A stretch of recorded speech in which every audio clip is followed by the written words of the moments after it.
আসসালামু আলাইকুম। সংবাদে আপনাদের সবাইকে স্বাগত জানাচ্ছি। আমি ফিরোজ তোহা। শুরুতেই সংবাদ শিরোনাম। বাংলাদেশের সর্বশেষ গুরুত্বপূর্ণ আপডেট সংবাদে আপনাকে স্বাগত। শুরুতেই সংবাদ শিরোনাম, পরে বিস্তারিত। প্রথমেই জানাবো আমাদের হাতে থাকা সর্বশেষ গুরুত্বপূর্ণ সবথেকে তাজা আপডেট সংবাদ। দুর্গাপূজাকে নস্যাৎ করতে পাশের দেশ ভারত থেকে ষড়যন্ত্র করা হচ্ছে। পাহাড়ে বাঙালি এবং পাহাড়িদের মধ্যে সংঘর্ষ বাঁধিয়ে দেশকে অস্থিতিশীল করার জন্য পাশের দেশ ভারত সরাসরি দায়ী বলে অভিযোগ করেছেন বিএনপির সিনিয়র যুগ্ম মহাসচিব অ্যাডভোকেট রুহুল কবির রিজভী। আজ রাজধানীর নয়াপল্টনে পূজা মণ্ডপগুলো পরিদর্শন শেষে তিনি সাংবাদিকদের এসব কথা বলেন। এরপর জানাবো বিএনপিকে একদিন পিয়ার পদ্ধতির দাবি তুলতে হবে বললেন রাশেদ প্রধান। জাতীয় গণতান্ত্রিক পার্টি জাগপার সভাপতি ও দলীয় মুখপাত্র রাশেদ প্রধান বলেছেন, ইতিহাসের পুনরাবৃত্তি হতে যাচ্ছে। পিয়ার না বুঝে বিএনপিকে একদিন এই পিয়ারের দাবি তুলতে হবে। এই পিয়ারের জন্য তাদেরকে রাস্তায় নামতে বাধ্য করতে হবে। তিনি আরও বলেন, জুলাই সনদে যারা নোট অব ডিসেন্ট দিয়ে ক্ষমতা আসতে চায় তাদের দ্বারা সংস্কার কখনোই সম্ভব নয়, বরং পুরনো বন্দোবস্ত নতুন করে কায়েম করবে এই বিএনপি। এদিকে গহীন পাহাড় থেকে 7 নারী এবং 1 শিশু উদ্ধার। কক্সবাজারের সীমান্তবর্তী জনপদ টেকনাফের বাহারছড়ায় গহীন পাহাড়ে মানব পাচারকারীদের একটি আস্তানা থেকে 7 নারী ও 1 শিশুকে উদ্ধার করেছে যৌথ বাহিনী। সাগরপথে মালয়েশিয়ায় পাচারের উদ্দেশ্যে তাদের সেখানে বন্দী রাখা হয়েছিল। জানাবো ধেয়ে আসছে ঘূর্ণিঝড়। দক্ষিণ বঙ্গোপসাগর এলাকায় একটি শক্তিশালী নিম্নচাপ সৃষ্টি হয়েছে। আগামী 12 থেকে 36 ঘন্টার মধ্যে এটি ঘূর্ণিঝড়ে পরিণত হতে পারে। এর প্রভাবে বাংলাদেশ ও ভারতের বিভিন্ন অঞ্চলে ভারী বৃষ্টিপাতের প্রবল আশঙ্কা রয়েছে বলে জানিয়েছেন কানাডার সাসকাচুয়ান বিশ্ববিদ্যালয়ের আবহাওয়া এবং জলবায়ু বিষয়ক গবেষক মোস্তফা কামাল পলাশ। আজ 1 অক্টোবর নিজের ভেরিফাইড ফেসবুক আইডিতে এক পোস্টে তিনি এসব কথা বলেছেন। এবং সর্বশেষ জানাবো আওয়ামী লীগের কার্যক্রমের উপর নিষেধাজ্ঞা প্রত্যাহারের কোনো সম্ভাবনা নেই বললেন আইন উপদেষ্টা। অন্তর্বর্তীকালীন সরকারের আইন উপদেষ্টা ড আসিফ নজরুল জানিয়েছেন, আওয়ামী লীগের উপর থেকে দ্রুত নিষেধাজ্ঞা প্রত্যাহার হওয়ার কোনো সম্ভাবনা নেই। আজ বরিশাল পূজা মণ্ডপ পরিদর্শন শেষে সাংবাদিকদের প্রশ্নের জবাবে তিনি এসব কথা বলেছেন। প্রিয় দর্শক, এতক্ষণ শুনছিলেন সংবাদ শিরোনাম, এবারে বিস্তারিত। তবে তার আগে বন্ধুরা অনুরোধ থাকবে এই সংবাদটিতে একটি লাইক দিন। এই চ্যানেলে আপনি নতুন হয়ে থাকলে আমাদের সংবাদটি দেখতে দেখতে চ্যানেলটি সাবস্ক্রাইব করে রাখুন। কমেন্ট করে বন্ধুরা আপনার মূল্যবান মতামত জানিয়ে দিন আপনি বিশ্বের কোন দেশ থেকে বা বাংলাদেশের কোন স্থান থেকে আমাদের সঙ্গে রয়েছেন। এবারে বিস্তারিত। দুর্গাপূজাকে নস্যাৎ করতে পাশের দেশ থেকে ষড়যন্ত্র করা হচ্ছে বললেন রিজভী। দুর্গাপূজাকে নস্যাৎ করতে পাশের দেশ ভারত থেকে ষড়যন্ত্র করা হচ্ছে বলে অভিযোগ করেছেন বিএনপির সিনিয়র যুগ্ম মহাসচিব অ্যাডভোকেট রুহুল কবির রিজভী। আজ রাজধানী নয়াপল্টনে বিভিন্ন পূজা মণ্ডপ পরিদর্শন শেষে সাংবাদিকদের এসব কথা বলেন রুহুল কবির রিজভী। তিনি বলেছেন, বাংলাদেশে একটি জগদ্দল পাথরের মতো ফ্যাসিস্ট সরকার আমাদের কাঁধের উপর চড়ে বসেছিল। সেই সরকার এখন দেশ ছেড়ে পালিয়ে ভারতে আশ্রয় নিয়েছে। দেশকে অস্থিতিশীল করার জন্য বিভিন্নভাবে ষড়যন্ত্র করছে।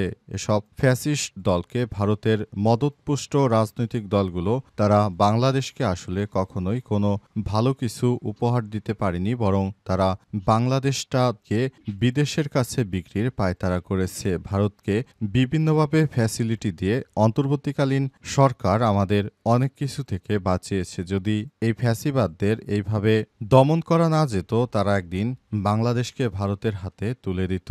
আল্লাহ পাকের অশেষ কৃপায় আমরা শুকরিয়া জানাই, শেষ পর্যন্ত এই ভয়ঙ্কর ফ্যাসিবাদ দেশ থেকে পালিয়েছে। আর আরেকটি কথা বলতেই হয়, সেটি হচ্ছে খাগড়াছড়িতে যে আন্দোলন করা হচ্ছে দুর্গাপুজোকে পণ্ড করার জন্য, তারা পাশের দেশ থেকে এবং হিন্দু মুসলিমকে দাঙ্গা বাঁধিয়ে বাংলাদেশকে দখল করার পায়তারা করছে পার্শ্ববর্তী দেশ ভারত। তাদের ফাঁদে কেউ পা দেবেন না। এরা হচ্ছে প্রকৃতপক্ষে আমাদের দেশের সবথেকে বড় শত্রু। তারা সব সময় বাংলাদেশের এগেনস্টে গিয়ে বিভিন্ন কাজ করে থাকে। সব দলগুলো তারা কখনোই বাংলাদেশকে ভালোবাসেনি।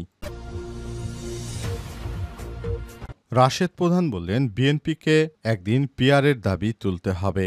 জাতীয় গণতান্ত্রিক পার্টি জাগপার সভাপতি ও দলীয় মুখপাত্র রাশেদ প্রধান বলেছেন, ইতিহাসের পুনরাবৃত্তি হচ্ছে। পিআর না বোঝা বিএনপিকে একদিন পিআর পদ্ধতিতে নির্বাচনের দাবি তুলতে হবে। তিনি বলেন, জুলাই সনদে যারা নোট অব ডিসেন্ট দিয়ে ক্ষমতায় আসতে চায় তাদের দ্বারা সংস্কার নয়, বরং পুরো বন্দোবস্ত নতুন করে কায়েম হবে। বুধবার জাগপার পল্টনস্থ দলীয় কার্যালয়ে ৭ দফা দাবি আদায়ে ১২ দিনের কর্মসূচি সফলের লক্ষ্যে আয়োজিত সাংগঠনিক সভায় প্রধান অতিথির বক্তব্যে তিনি এসব কথা বলেছেন। রাশেদ প্রধান বলেন, আমি আশ্চর্য হয়ে লক্ষ্য করছি কিছু রাজনীতিবিদ পিআর পদ্ধতি নাকি বুঝে না। ক্রমাগত তারা পিআর সম্পর্কে ভুলভাল ও মিথ্যা তথ্য দিয়ে জনগণের মধ্যে তারা বিভ্রান্ত সৃষ্টি করার পায়তারা করছে। তাদেরকে বলবো, আপনারা কেমন রাজনীতিবিদ রে ভাই? আপনারা পিআর বুঝেন না মানে এটা কোন ধরনের বাস্তবতা? আপনি একজন রাজনীতিবিদ হয়ে যদি এই ধরনের খেয়ালিপনা কথা বলেন তাহলে এটা কিন্তু গ্রহণযোগ্য নয়। শিক্ষার্থীরা এত রক্ত দিল, এত সংগ্রাম করলো, তারপর তারা যে জুলাই সনদের দাবি করছে আপনারা দেখছি সে বিষয়ে নোট অব ডিসেন্ট, অর্থাৎ আপনারা এই বিষয়ে রাজি নয়। আপনারা কেমন রাজনৈতিক দল সেটি আমাদের বোঝা হয়ে গেছে। আপনারা নিজেদের মতো করে নোট অব ডিসেন্ট দিয়ে স্বৈরাচারী কায়দায় আবার ক্ষমতায় আসতে চাচ্ছেন। আপনারা ক্ষমতায় আসার আগেই যে ধরনের কর্মকাণ্ড শুরু করেছেন এটা জনগণের সামনে আপনাদের চেহারা উন্মুক্ত হয়ে গেছে। আপনারা মনে করেন আপনাদের এই চেহারা নিয়ে আপনারা ক্ষমতা আসবেন। আমি একটি কথা স্পষ্ট করে দিতে চাই, বিএনপিকে, এই বিএনপির কিন্তু ভবিষ্যতে পিআর পদ্ধতি চাইতে হবে। তা না হলে একদিন এর জন্য বিএনপি আবারও পস্তাবে। সে বিষয়টি খুব বেশি দূরে নয় বলে মন্তব্য করেন তিনি।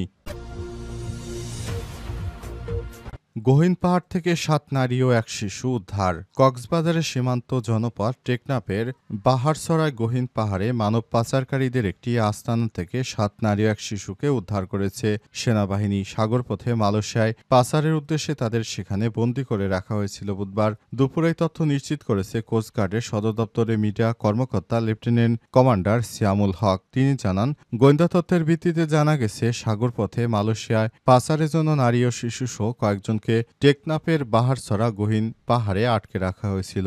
এই তথ্যের ভিত্তিতে মঙ্গলবার বিকাল ৫টা থেকে সন্ধ্যা ৭টা পর্যন্ত কোস্টগার্ড ও নৌবাহিনী ওই পাহাড়ে যৌথ অভিযান পরিচালনা করে। অভিযান চলাকালে যৌথ বাহিনীর সদস্যরা টেকনাফের বাহারছড়া জুম্মুপাড়া পাড় সংলগ্ন এলাকায় পাচারকারীদের গোপন আস্তানা থেকে ৭ জন নারী ও ১ শিশুকে উদ্ধার করে। লেফটেন্যান্ট কমান্ডার সিয়ামুল হক জানান, যৌথ বাহিনীর উপস্থিতি টের পেয়ে পাচারকারীরা দ্রুত পালিয়ে যায়, ফলে এ ঘটনায় কাউকে আটক করা সম্ভব হয়নি। যৌথ বাহিনী জানিয়েছে, যারা এই ধরনের সন্ত্রাসী কর্মকাণ্ড করছে তাদের বিরুদ্ধে এবার সময় এসেছে ব্যবস্থা নিতে হবে। তাদের বিরুদ্ধে ব্যবস্থা না নেওয়ার জন্য তারা অনেকবার বেড়ে গেছে। এদের বিরুদ্ধে সরকার ইতিমধ্যে আমাদেরকে বিভিন্ন ফরমান জারি করেছে। যারাই অপরাধের সঙ্গে যুক্ত থাকবে তাদেরকে ধরে আইনের আওতায় নিয়ে আসা হবে। ধেয়ে আসছে ঘূর্ণিঝড়। দক্ষিণ বঙ্গোপসাগরে একটি শক্তিশালী নিম্নচাপের সৃষ্টি হয়েছে। আগামী ১২ থেকে ৩৬ ঘন্টার মধ্যে এটি ঘূর্ণিঝড়ে পরিণত হতে পারে। এর প্রভাবে বাংলাদেশ ও ভারতের বিভিন্ন অঞ্চলে ভারী বৃষ্টিপাতের প্রবল আশঙ্কা করা হচ্ছে বলে জানিয়েছেন কানাডার সাসকানচুয়ান বিশ্ববিদ্যালয়ের আবহাওয়া জলবায়ুবিদ বিষয়ক গবেষক মোস্তফা কামাল পলাশ আজ সামাজিক যোগাযোগ মাধ্যমে নিজের ভেরিফাইড ফেসবুক আইডিতে এক পোস্টেই তথ্য জানা গেছে। সেখান থেকে জানা গেছে তিনি এই বিষয়টি জানিয়েছেন। বঙ্গোপসাগরে আজ ১ তারিখে একটি ঘূর্ণিঝড় ঘনীভূত হচ্ছে। আগামী ৫ থেকে ৬ দিন একটানা দেশের বিভিন্ন জায়গায় বৃষ্টিপাত হতে পারে। এদিকে আগামী ৭২ ঘন্টায় রংপুর, রাজশাহী, ঢাকা, ময়মনসিংহ, খুলনা, বরিশাল ও চট্টগ্রাম, সিলেট বিভাগের কোথাও কোথাও ভারী ৪৪ থেকে ৮৮ মিলিমিটার ২৪ ঘন্টায় বৃষ্টিপাত হতে পারে। ফলে নিম্নচাপটি গভীর নিম্নচাপে পরিণত হয়ে ভারতের অন্ধ্রপ্রদেশ, উড়িষ্যা রাজ্যের উপকূলের উপর দিয়ে স্থলভাগে প্রবেশ করার সম্ভাবনা রয়েছে। তবে এই গভীর নিম্নচাপের প্রভাবে আগামী সোমবার ৬ অক্টোবর পর্যন্ত বাংলাদেশ ও ভারতের পশ্চিমবঙ্গ, আসাম, ত্রিপুরা, মেঘালয় রাজ্যের উপর ভারী বৃষ্টির প্রবল আশঙ্কা রয়েছে। আর গভীর নিম্নচাপটি যদি রেকর্ড ভঙ্গ করে শেষ পর্যন্ত ঘূর্ণিঝড়ে পরিণত হয় তবে নাম হবে শক্তি।